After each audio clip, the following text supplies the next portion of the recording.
Alrighty, so I might make a start. Bear with me as I get my slides up. Um,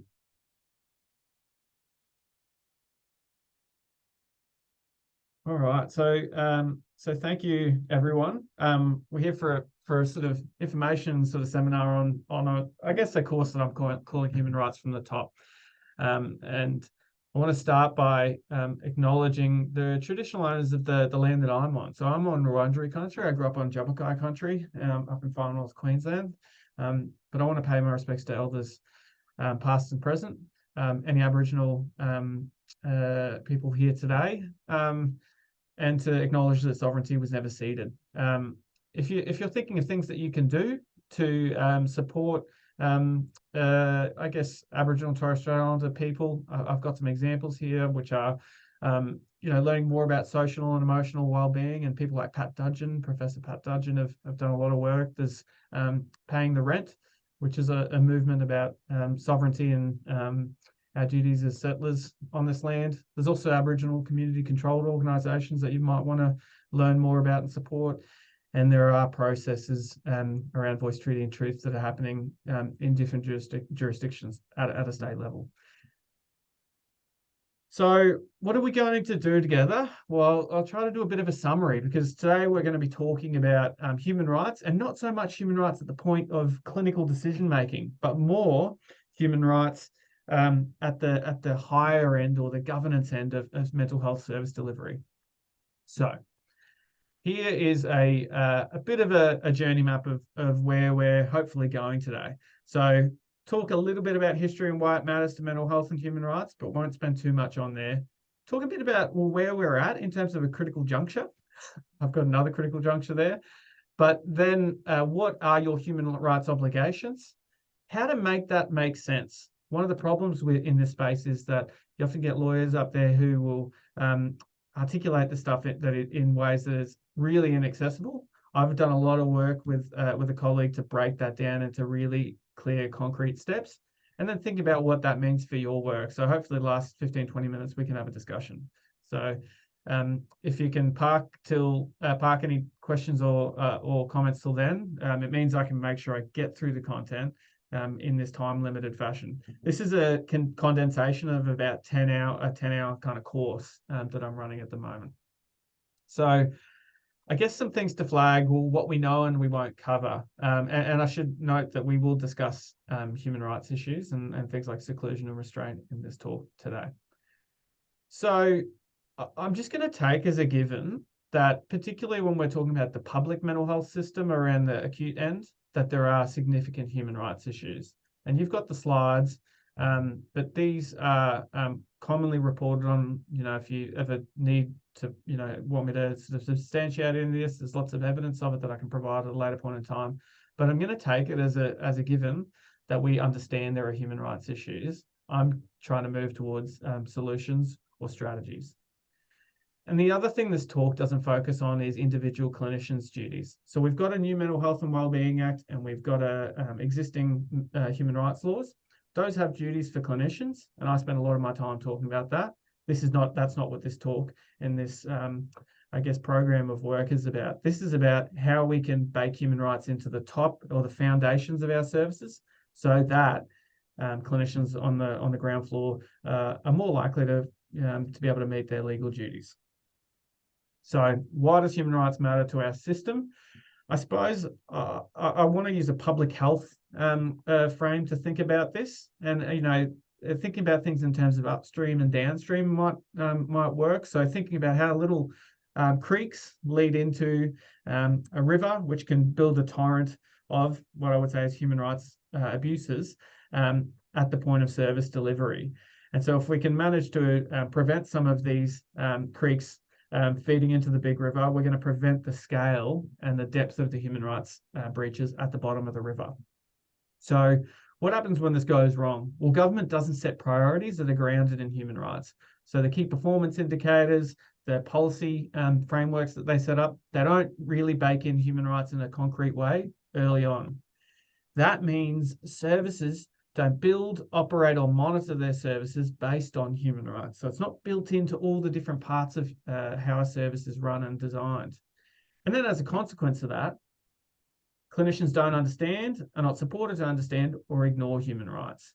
And so, the thing to flag is there's all of these, before a clinician makes their clinical decision making, there's all of these steps beforehand that are probably some of the biggest factors in determining whether a clinician is going to meet their human rights obligations. And those are the things that I'm here to talk about, in particular that midstream issue of services. I'm not sure if my camera or for me the people's faces are in the way, but here's I guess a sort of summarized fictional kind of, but certainly happens. Sorry, Colin. Hey, oh, Colin, you might want to put yourself on mute if you're not already.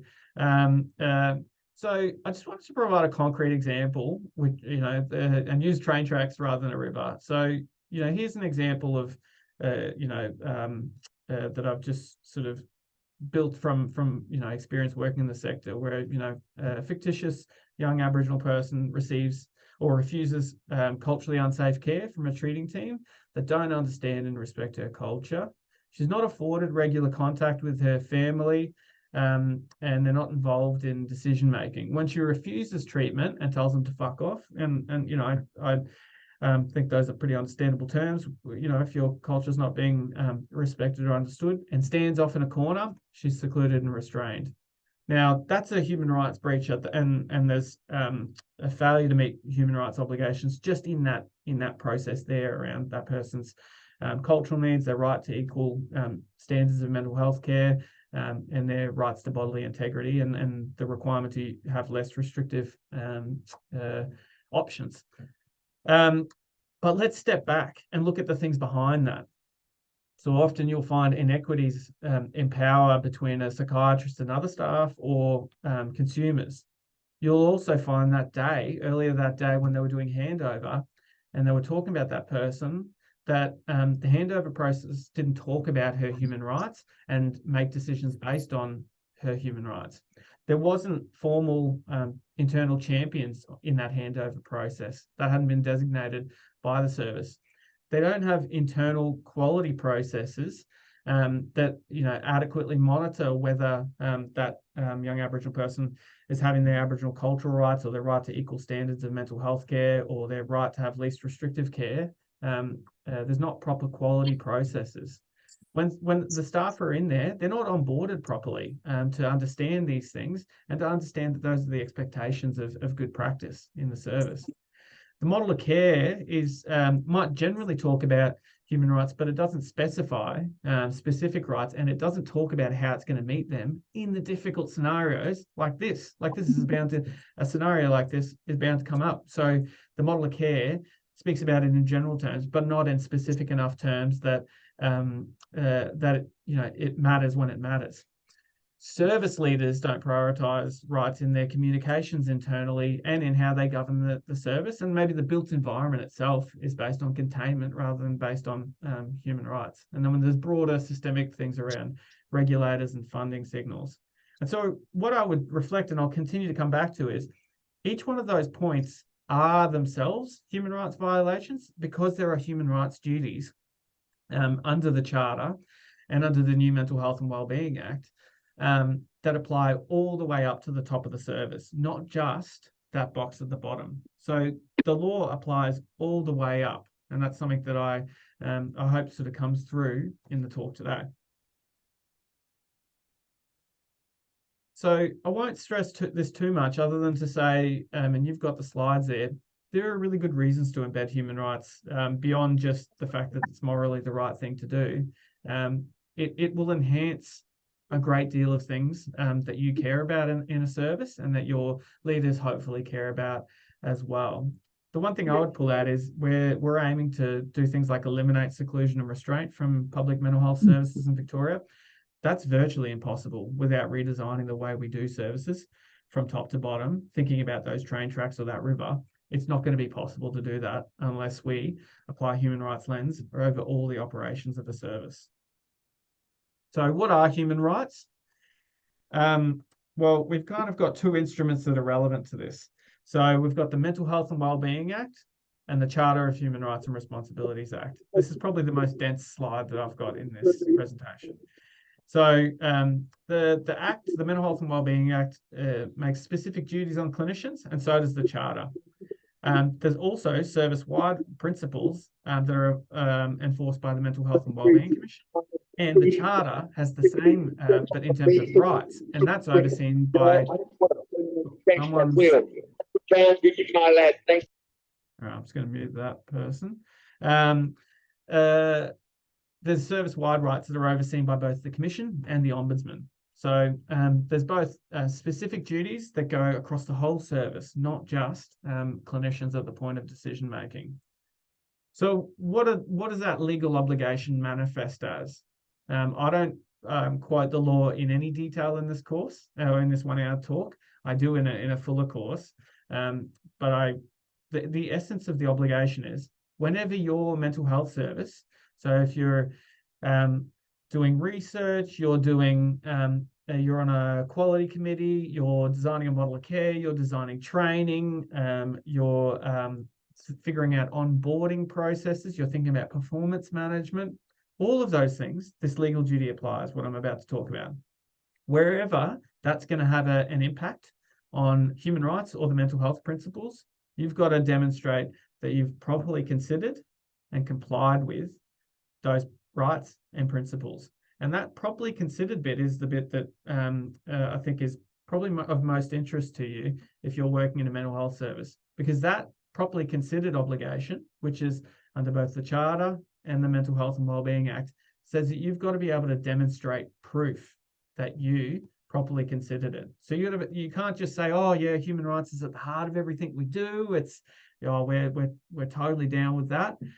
I've got to be able to FOI your books, look at the meeting notes from the meeting that you had earlier today where you made a decision on one of these things. And if I don't see that you considered the right to equality as it related to, a decision that was going to impact Aboriginal and Torres Strait, Aboriginal Victorians, you have violated the law. And so that's a concrete legal obligation that is overseen and enforced. Now, what I would say is that's not being met by most services currently, virtually all, I would argue. So that applies to all of the meetings you're having today. Before you even get to the ground floor at the point of decision making. So you've got to be able to prove that you've considered rights at the moments where it matters. There's 20 human rights, and at other stages I can talk in more depth about it, and I'll sort of cover off on a couple today. But there's 20 human rights under our Human Rights Charter. And they apply to the department, they apply to public mental health services, and they also apply at the point of decision making, clinical decision making. There's also 13 mental health principles, and they both have similar tests in terms of properly consider and comply. And so you've got, whenever your mental health service is making decisions at that higher level in terms of what it funds, how it does its quality committees, how it onboards staff, who it selects to be staff, they've got to be able to show that they've properly considered that when they drafted the position description. Now, you'll probably find that there's no evidence of that because they haven't. That's a legal requirement. And I think I'm talking about the law, but I think the thing to note is if you do this, the quality of your mental health service will improve dramatically. So let's sort of unpack. I've sort of talked in really sort of generic terms about human rights. One of the rights under the Charter is the right to equality. So that right in English, basically, I didn't quote the specific right under the Charter because it's full of legalese, but it basically means services need to ensure their policies don't directly or indirectly discriminate, and that consumers don't have their rights limited in ways that wouldn't apply for others. So basically, sometimes you'll see people get less rights because they have a mental health issue or because they're accessing a public mental health service. One example would be a locked ward.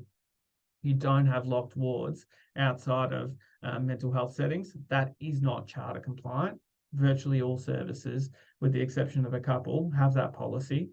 And it's not charter compliant because it's not the least restrictive way to support people. So instead, we know that the services are full of discrimination, and yet that and looking across to the principles, equality is consistent with the dignity and autonomy principle that's in the new Act, the diversity of care principle that's in the new Act, the least restrictive principle, the supportive decision-making principle. There's a range of principles that the right to equality under the Charter is consistent with in the mental health principles. There's lots of risks to these rights, and they should be tells that you might not be meeting it. Often there's policies that are neutral, that they apply to everyone, and they say that they apply, we just treat everyone equally. But actually, to meet the needs of somebody with a disability, to properly respect someone's culture, you need to take proactive steps because services are often designed around someone who looks and sounds a bit like me, a white cisgender male. And so just doing stuff that's good for Simon is not doing stuff that's equally good for a lot of the other people in the call here. So a neutral policy can be discriminatory. At the same time, sometimes there are different rules. So there might be a rule against admitting someone who has a BPD diagnosis. And if there's not good evidence that that's the right way to go, that itself is also discriminatory. Often another risk is, where you don't have consumer workforce involvement in these decisions around how the service is kind of structured. And I should add to that carer workforce involvement too. Risk cultures is another example where everything's based on risk rather than rights. And one of the best ways you can manage risk is through rights. Discriminatory attitudes. You'll often hear a lot of things on the ward, or you might hear things within the office setting that speak to discriminatory attitudes. Well, closely following that is discriminatory decision-making and policy. And we also know that medical dominance can be closely aligned with, a violation of the right to equality. And again, I've got lots of evidence that I can point to, but I don't want the slide to be any more congested than it is. There's a whole bunch of things that you can do to meet your legal obligations. And you'll probably be thinking about your own service here. I hope you are thinking about your own service. So reviewing your access and engagement, so reviewing, is our service equally accessible to an Aboriginal Victorian or a young trans woman as it is for someone like Simon? Well, if not, what steps are we taking to meet that standard? Have we got the right committees that are overseeing the way we're doing our decision making? Do we need new ones, or do we need to change our current ones? Do we have things like an anti-racism strategy, and do we have experts like from Aboriginal Victorians and community-controlled organisations informing or assisting us with that? Do we have discriminatory policies like locked wards, and what are we doing to address that?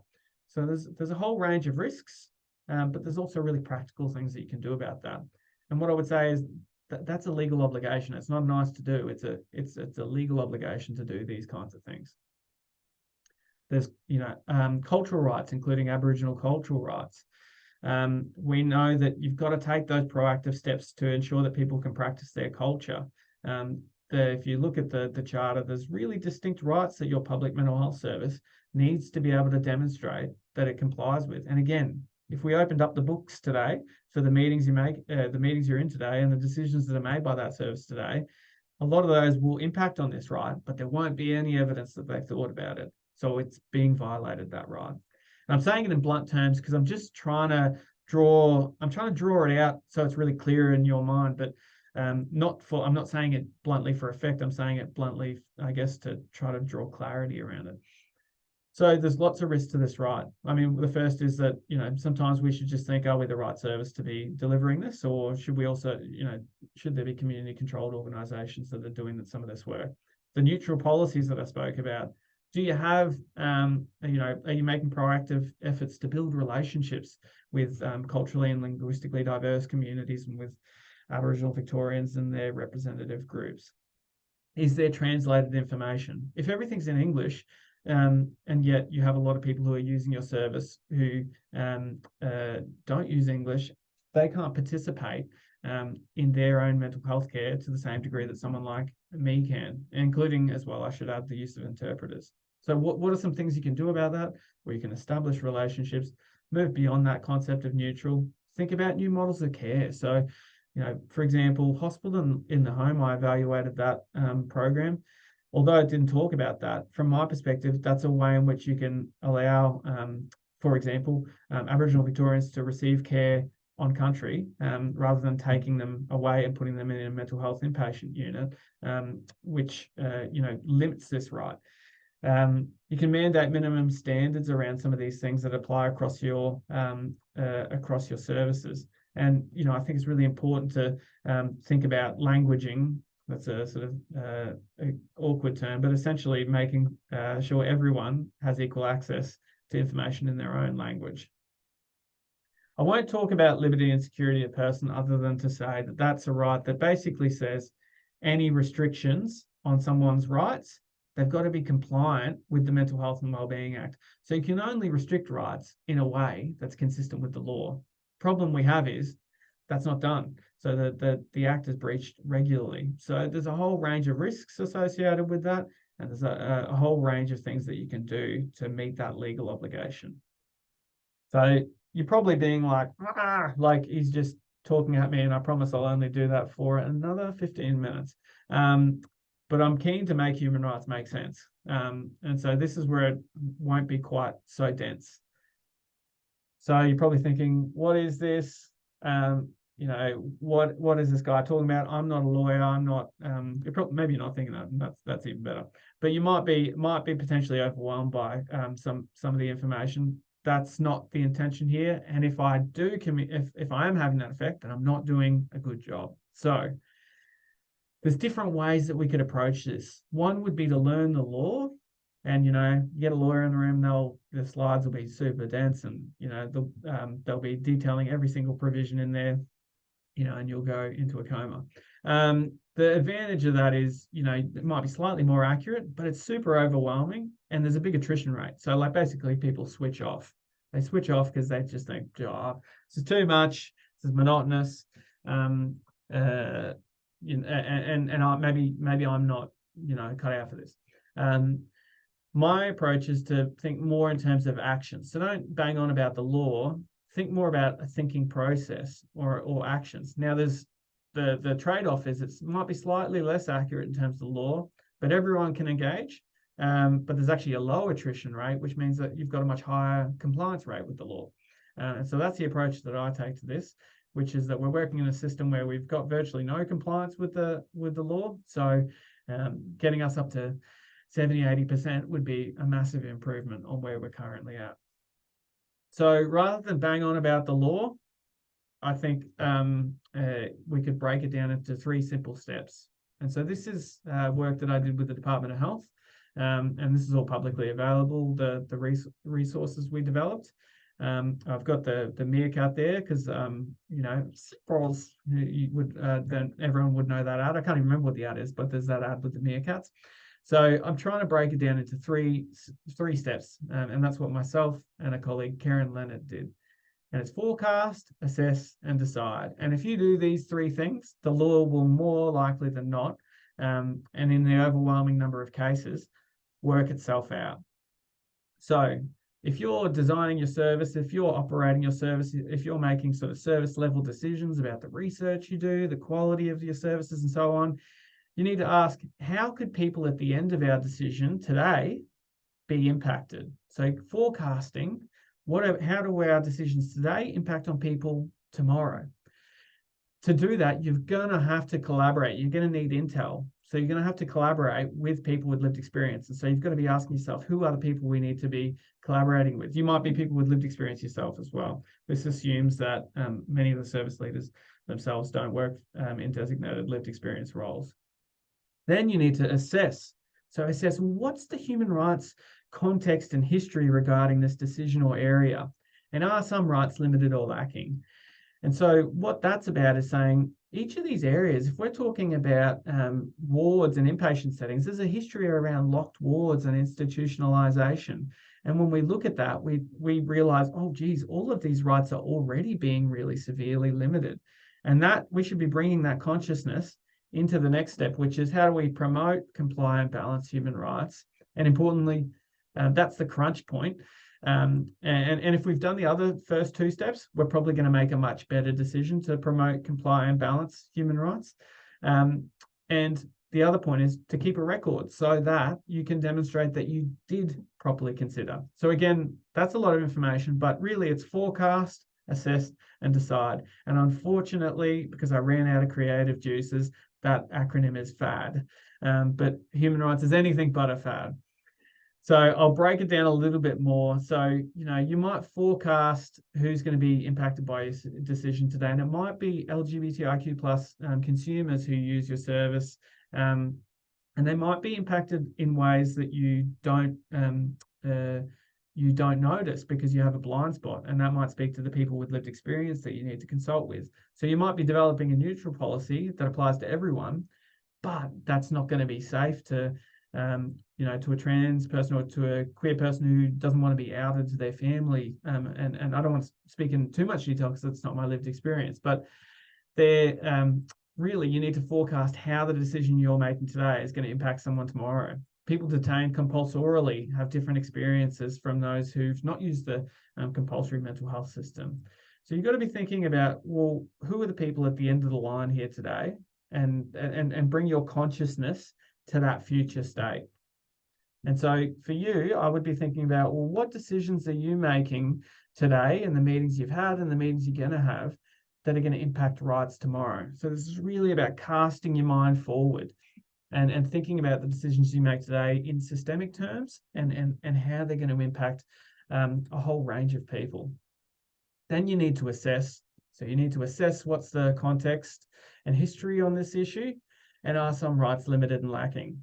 And so, we know, for example, we are working and living in the context of colonisation or cultural unsafety within mental health services. And so that's just a base fact that applies across all services. And so inevitably, and I'll jump to the next slide now, inevitably you're going to find when you look and you take this framework, and this is a fictitious kind of graph, but you're going to see that you don't meet the legal standard across a whole range of these things. So I can't seem to find a way to put all of your lovely faces not in front of the text that I want to read. But you might look at the right to equality and go, oh, Jesus, we are so short on that. Like, our policies on this, our policies on that, we're really far off the mark.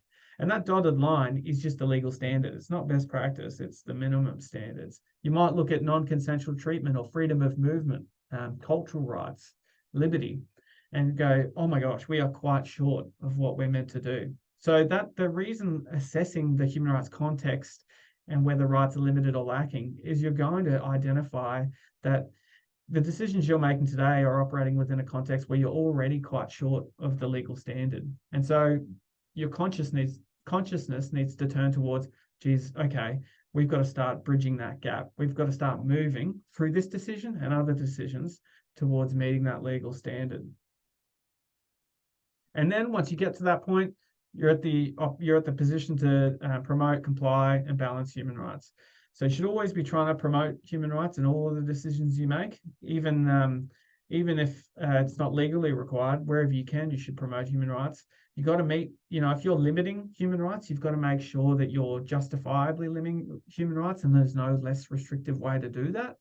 For example, locked wards, that isn't. There might be instances where it may be justifiable in the short term, not in the long term, to lock a ward, but that's not a sustainable solution, and it's not a defensible one as a neutral policy.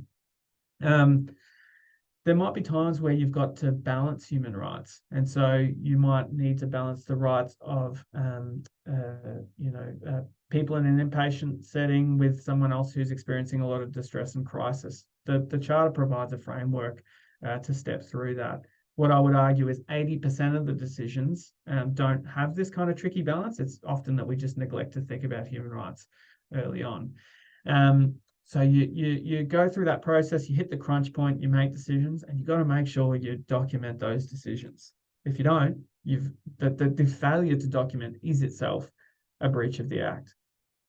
So again, just to remind, we've got those 3 steps. those three simple steps: forecast, assess, and decide. And so what are the implications for service leadership and governance? Well, that applies to strategic plans and leadership investment. So, what are the kinds of, investments that are being made in leadership around human rights? The internal communications within a service, are they constantly reiterating human rights? Are policies and procedures, not talking about human rights in general terms, but actually going to the crunch points where human rights are at most risk, and then it provides guidance on how that's meant to happen at the point where human rights are at the most risk. What you'll find is policies just in general talk about human rights, but not really when it hits the crunch point around the difficult issues. And that's when human rights matter the most. Your operational committees, like your quality and risk committees, applying a human rights lens so that whenever something comes before it, they're thinking, well, what rights are engaged? And how are our decisions today going to impact rights tomorrow? Are some rights limited or lacking? What do we need to do to meet the legal standard? Are you doing internal audits on compliance with the Charter or the Mental Health and Wellbeing Act? I know of one service that does that, but I think that's one amongst very few. Are you training professional development and performance management processes, constantly providing touch points on human rights to reiterate that that's the standard that we need to meet? And are your service design and evaluation processes consistent with human rights? So that's a sort of very brief run through.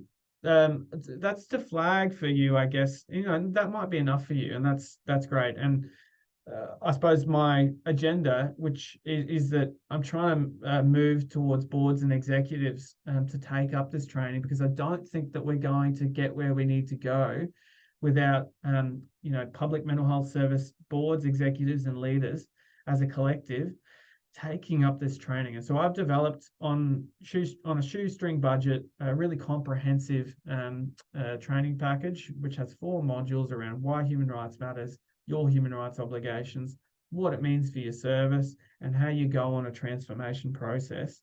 And that's really targeted at those leaders. I'm doing a later training package for individuals. This also has an online resources, a whole comprehensive website that speaks to all of these different issues and how you can go on a transformation process. And that's all available as part of the training package. But I'm really pushing to get that training that I'm only doing until March next year, because I've got other commitments, because I think that's one of the few ways we can get transformation happening within public mental health services. It's targeted at Victoria, but also Queensland and ACT. The reason it's targeted at both Queensland and the ACT to a lesser extent is that they also have the same human rights laws. And so, look, I'm really keen to work with folks. I'll be starting in January a training package for which will be like a group of individuals of 12 individuals who will go through the same modules. If you're thinking about that, I'd be delighted to do that with you. I'm not going to make a lot of money, but my honest statement is that I'd make more money from working with individuals, but realistically, most of the change is going to come from boards executives doing it as a collective. Because what you will find is you might be a lone voice within a service, sort of banging that human rights drum, when it's more effective if you have a collective going through it. So that's enough yakking away from me. I thought I'd just open it up to respond to any questions, and I'll stop the recording now as well.